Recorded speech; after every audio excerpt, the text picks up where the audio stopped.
Ok, você já imaginou, você está andando por aí na rua, andando, você encontra alguma coisa estranha, e aí de repente você pisca o olho, você está preso em um mundo dominado por uma inteligência artificial e que você está lutando pela sua humanidade. Essa é o principal pilar de duas histórias mega conhecidas, mas com climas totalmente opostos. E com isso, eu acabei de desvendar qual será o final de The Amazing Digital Circus. Quer saber como será esse final? Então vem comigo que eu vou lhe mostrar.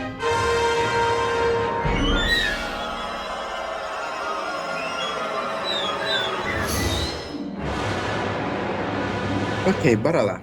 Eu Não Tenho Boca e Preciso Gritar foi uma obra publicada em 1967 por Hallam Ellison, onde se passa num futuro distópico onde 5 humanos sobreviventes são eternamente torturados por um supercomputador, hoje que num conceito que hoje a gente conhece como inteligência artificial, chamada AM. A AM era um supercomputador na qual foi criado durante a Segunda Guerra Mundial e durante a Guerra Fria, onde cada grande potência tinha a sua própria versão do AM.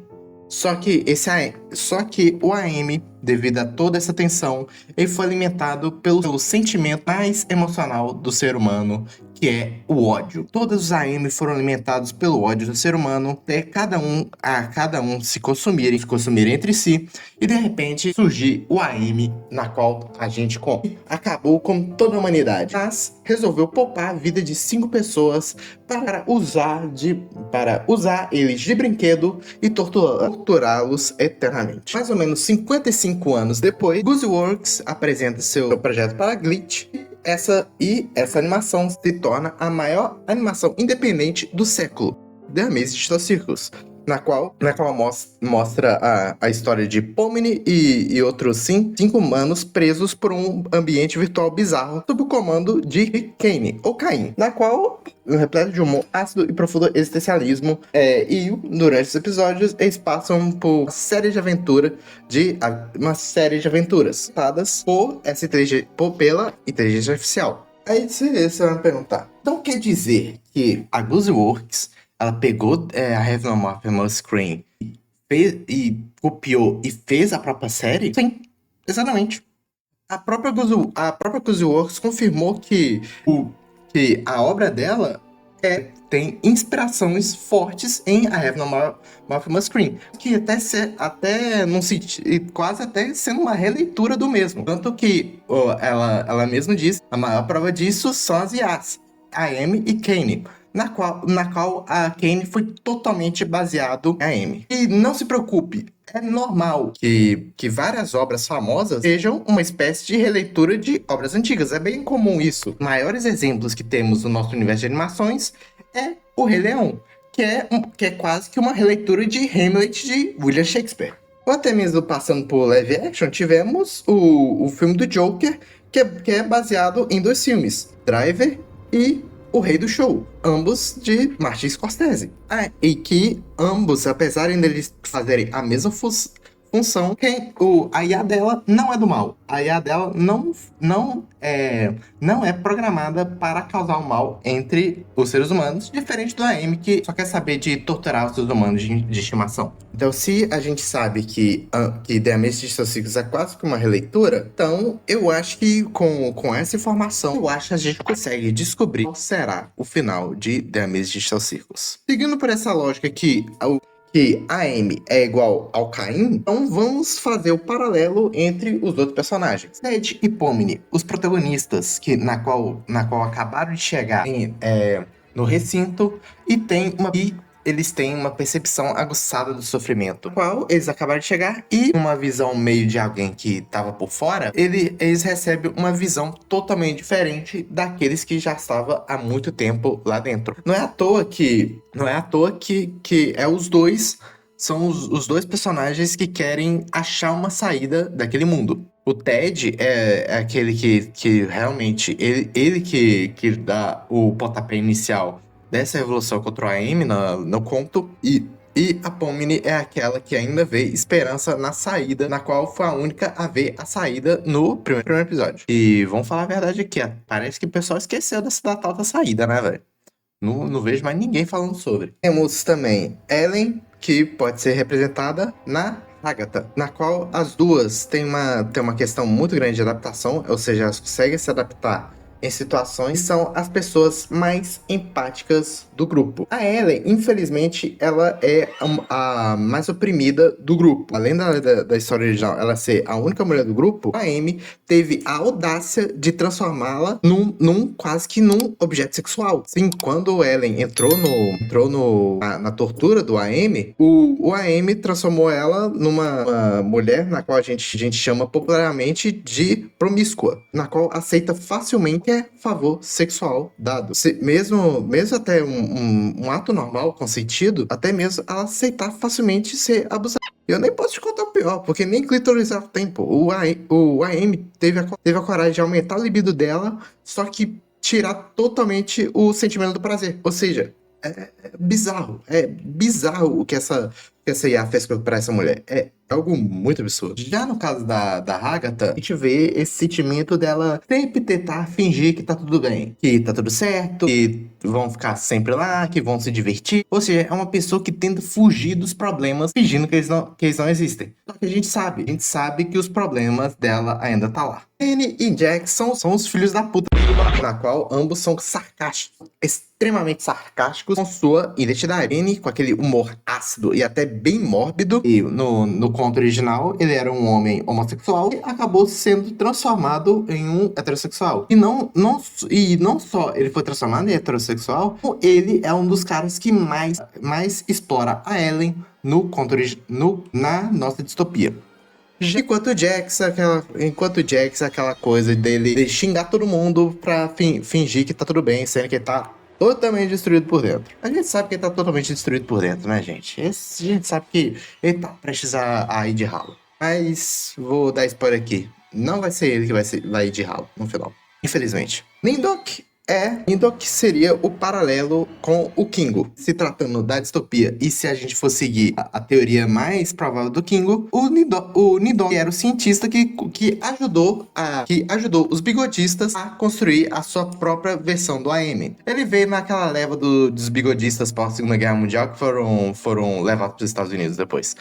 E agora tá lá no meio. Fazendo paralelo a isso, o King, na qual a teoria mais popular da fandom é que ele era um dos desenvolvedores do Circo Digital, a qual ajudou não só a construir todo o Circo Digital, mas também ajudou a construir o Kane. Só que no caso, muito provavelmente o Kane deixou o King maluco e provavelmente ele esqueceu como realmente funciona o Kane. Mas dá pra fazer um bom paralelo entre os dois. Já o Gorrister seria a Gangle, já que ambos são, além de serem os que menos a coragem de enfrentar aquilo tudo, são os que mais estão passando aperto, em que eles mais estão em pânico por estar lá. Ambos querem ter sua pessoa ressignificada. Também é ressignificada, visto que ela tem as máscaras dela. Tipo, as máscaras totalmente felizes, aí troca a máscara, fica totalmente triste. Aquela referência e bota uma máscara aleatória, ela vai mudando o seu semblante, vamos dizer assim.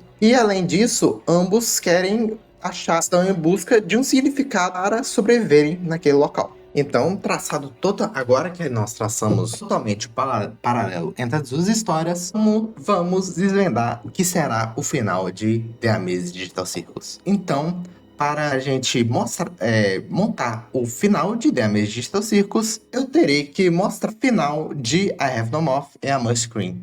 E já te adianto, é um dos finais mais tenebrosos, mais trágicos da história de qualquer obra. Eis aqui o meu resumo do final.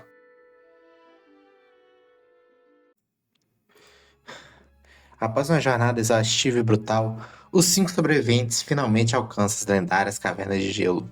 O local é deslumbrante, com escargas de gelo puro que brilham como diamantes e cristais sobre a luz sobrenatural.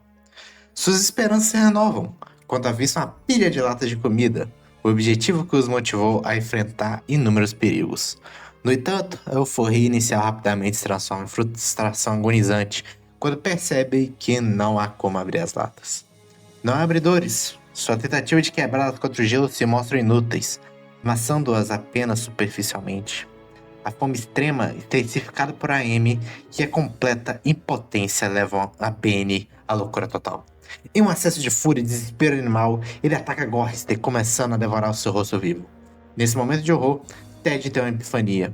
A única forma de derrotar a Amy, mesmo que parcialmente, é através da morte. Ele percebe que a máquina pode mantê-los vivos e torturá-los, mas talvez não possa ressuscitá-los se morrerem de verdade.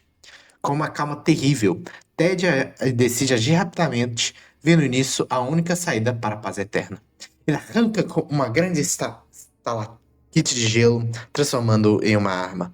Com um movimento preciso, Ted espeta Benny, ceifando-o e libertando Gorrister de seu sofrimento. Imediatamente depois, ele usa a outra ponta de gelo para dar um fim rápido ao próprio Gorrister, que já estava mortalmente ferido. Ellen, compreendendo instantaneamente o plano de Ted, age igual rapidez. Ela pega um pedaço menor e enfia-o na garganta de Nindok, matando-o antes que a Amy possa intervir. Há um momento de silêncio e expectativa. Eles estão mortos. A Amy foi privada de 3 de seus brinquedos. Ted e Ellen trocam o último olhar. Ele vê em seus olhos uma súplica silenciosa de medo, mas também uma aceitação. Sabendo que tem apenas um instante antes da vingança de Amy, Ted golpeia Ellen com a espada de gelo, matando-a com um ato de misericórdia. A fúria de Amy é imediata e colossal. Ele rugiu, trouxe pragas e escureceu o mundo, mas não pôde trazê-lo seus 4 brinquedinhos de volta. Com uma punição final e eterna, a Amy concentra toda a sua ira em Ted. Ele não permite que Ted se suicide, garantindo que seu sofrimento será infinito. Para segurar isso, a Amy transforma o corpo de Ted numa aberração grotesca. Ted se torna uma massa amorfa e gelatinosa, sem forma definida, sem boca, sem membros utilizáveis. Ele é incapaz de comunicar, de se machucar ou de interagir com o mundo de qualquer forma significativa. No entanto, a Amy comete um pequeno deslize. Deixa a mente de Ted perfeitamente intacta e lúcida. Ele é condenado. Ted conserva toda a sua consciência, memórias e capacidade de sentir dor, horror e solidão. Ele é condenado a rastejar eternamente pelas estranhas da máquina, completamente sozinho. Seu único conforto é saber que os outros estão livres, mas isso não alivia de sua agonia. A Amy venceu. No final, garantindo que sua vingança sobre o último humano seria a mais cruel possível. Ele não tem boca e ele precisa gritar.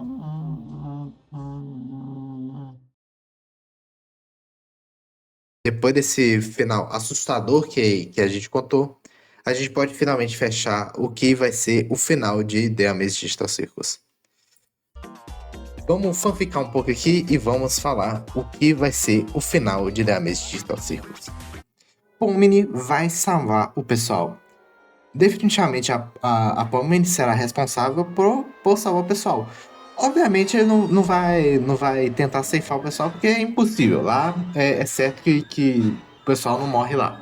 Então, para isso, o que a gente deve determinar é: a Pomni vai achar a saída, a Pomni vai chamar todo mundo para sair, para se livrar de todo mundo. Só que aí, Kane, num momento de loucura e descontrole, tenta de tudo para manter todo mundo preso. Então, Pomni, num ato de sacrifício, tenta distrair Kane enquanto todo mundo foge para a saída. Então, a saída se fecha e assim, Kane e Pomni ficam presas lá dentro. Pomni é a única que vai passar por todas as aventuras de Caim, até não tancar mais toda a sua solidão. E infelizmente ela vai aguentar. E infelizmente ela vai se abstrair. Sim, Pomni vai ser a personagem que vai ser a extraída do todo o final da série. A gente fica aqui adivinhando se vai ser Jax ou se vai ser a Agatha que vai abstrair, mas não. Pomni que vai ser abstraída e ficará para sempre presa no circo digital. É isso. Me pergunta o que vocês acharam nesse final. O que você melhoraria nesse final? Se você concorda, se você discorda com essa teoria, se eu tô dando uma bela viajada, vamos discutir isso nos comentários. Eu sou o Felipe Tomás e esse daqui é o Essência Cartoon. Muito obrigado por assistir até aqui. Se cuide.